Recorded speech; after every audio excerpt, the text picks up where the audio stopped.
Question number 2 दिया है कि उदाहरण 1 में दी गई समस्याओं को हल कीजिए। यानी कि उदाहरण 1 में जो क्वेश्चन दिए हुए हैं उनको हमें हल करना है।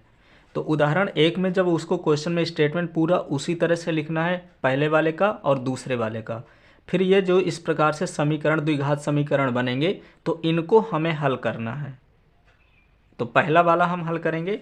तो यहाँ पे दिया है कि x square minus 45x plus 324x 24 equal 0। ये पहले वाले को हल करने पर द्विघात समीकरण आया था। अब इसको हमें हल करना है आगे।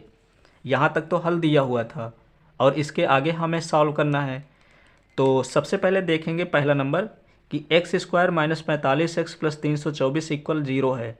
तो इसको हमें गुणनखंड निकालना है, द्विघात समीकरण के गुणनखंड निकालना है। तो 324 के ऐसे फैक्टर करना है कि मल्टीप्लाई कराने पे 324 आए, प्लस या माइनस करने पर मिडिल टर्म आ जाए।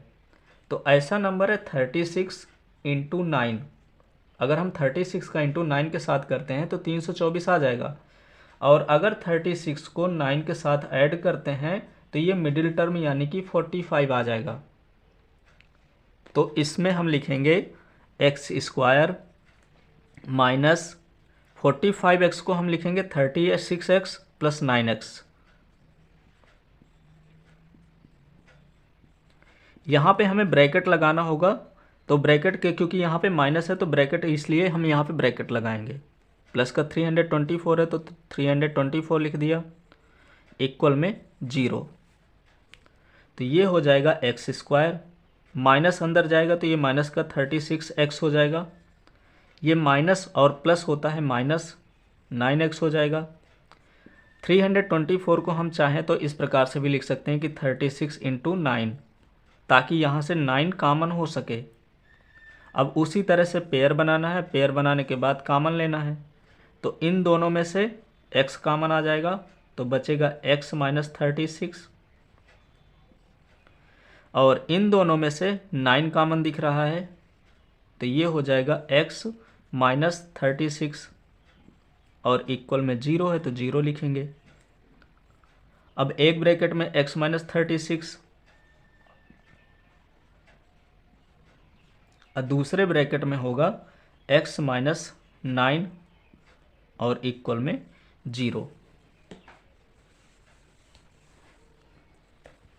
अब एक बार हमें इसको लेना है और एक बार इसको लेना है। तो यहाँ पे लिखेंगे कि जब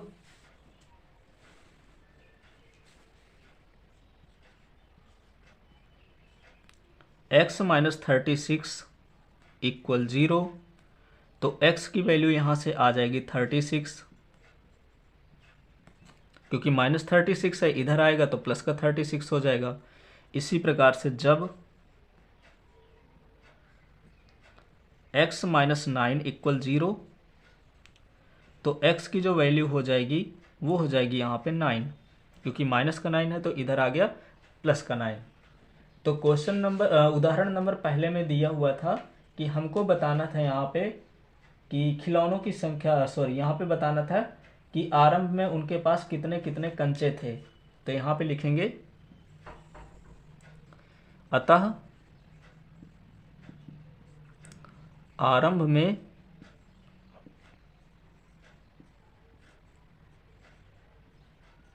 कंचों की संख्या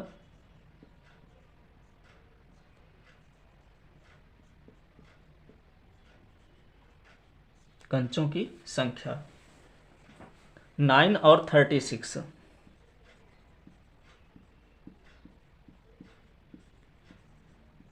नाइन और 36 थे।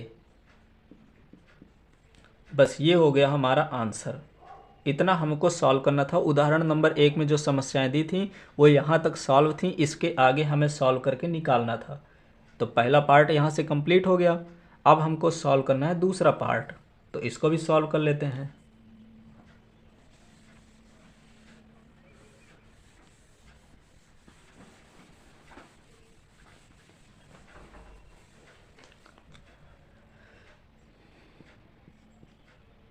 X square minus 55 x plus का 750 इक्वल 0 दिया हुआ है। अब इसको सॉल्व करेंगे तो x square minus 55x plus 750 दिया हुआ है, तो हमें इसके ऐसे गुणनखंड करना है कि मल्टीप्लाई कराने में तो 750 है, प्लस या माइनस करने पर मिडिल टर्म आए, इसको हमें ऐसे करना है।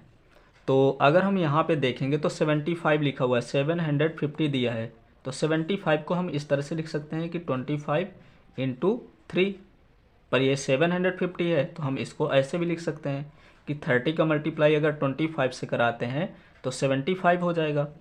और इसी अगर 30 को 25 के साथ हम प्लस भी कर दें तो हमारा मिडिल टर्म भी आ जाएगा। तो ऐसी दो संख्याएं हमने पता कर लिया कि मल्टीप्लाई कराने पर 750 आएगा, प्लस करने पर मिडिल टर्म भी आ जाएगा।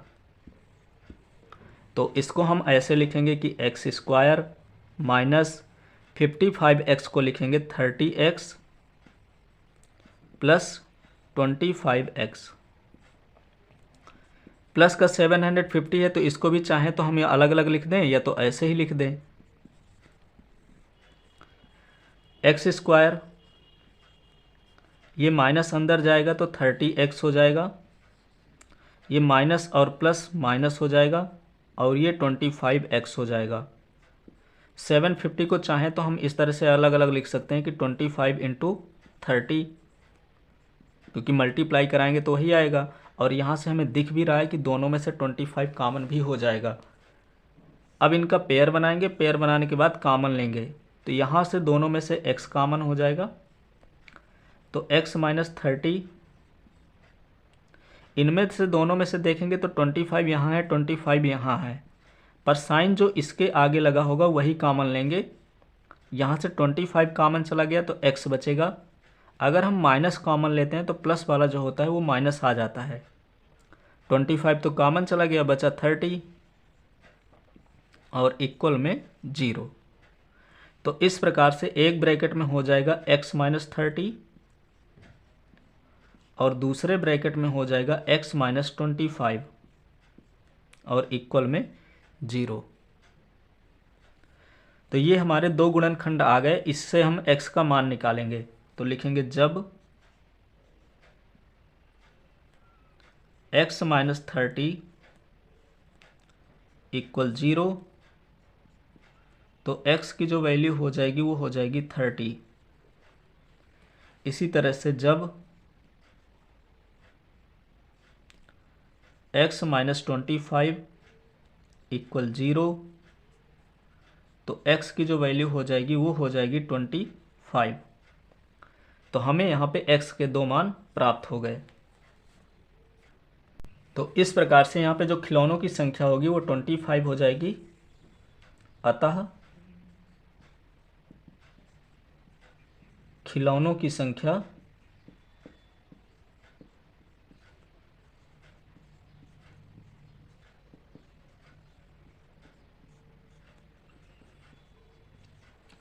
हो गई। और इसके बाद है कि कुल लागत, एक खिलौने की